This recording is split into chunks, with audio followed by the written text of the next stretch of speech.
नमस्कार, निर्मल शिव भक्ति YouTube channel में मैं विनय कुमार गिरी आप सभी भगवत प्रेमी सज्जनों का हार्दिक अभिनंदन करता हूं।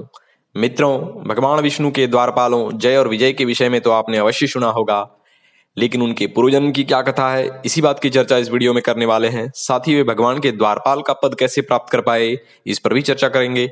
लेकिन जो लोग निर्मल शिव भक्ति यूट्यूब चैनल पर पहली बार विजिट कर रहे हैं, उन सभी सज्जनों से मेरी विनम्र प्रार्थना है कि मेरे चैनल को सब्सक्राइब अवश्य कर लें और बेल आइकन को भी प्रेस कर लें, ताकि ऐसे आध्यात्मिक वीडियोस के नोटिफिकेशन आप सभी को मिलती रहे।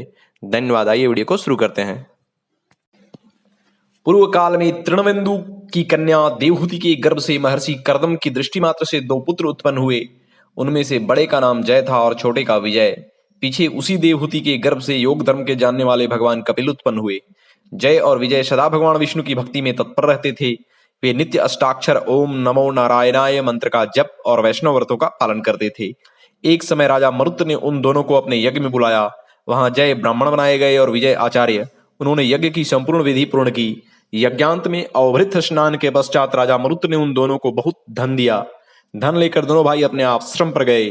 वहां उस धन का विभाग करते समय दोनों में परस्पर झगड़ा पैदा हो गई। जय ने कहा, इस धन को बराबर बांट लिया जाए। विजय का कहना था, नहीं, जिसको जो मिला है वह उसी के पास रहे। तब जय ने क्रोध में आकर लोभी विजय को शाप दिया, तुम ग्रहण करके देते नहीं हो, इसलिए ग्राह हो जाओ। जय के इस शाप को सुनकर विजय ने भी शाप दिया, तुमने मद से भ्रांत होकर शाप दिया है, इसलिए मातंग अर्थात हाथी की योनि में जाओ। तत्पश्चात उन्होंने भगवान से शाप निवृत्ति के लिए प्रार्थना की। श्री भगवान ने कहा, तुम मेरे भक्त हो, तुम्हारा वचन कभी असत्य नहीं होगा। तुम दोनों अपने ही दिए हुए इन शापों को भोग कर फिर मेरे धाम को प्राप्त होगे।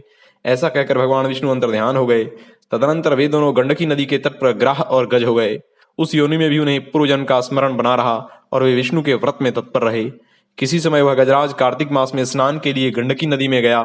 उस समय ग्राह ने शाप के हेतु को स्मरण करते हुए उस गज को पकड़ लिया। ग्राह से पकड़े जाने पर गजराज ने भगवान रमानाथ का स्मरण किया।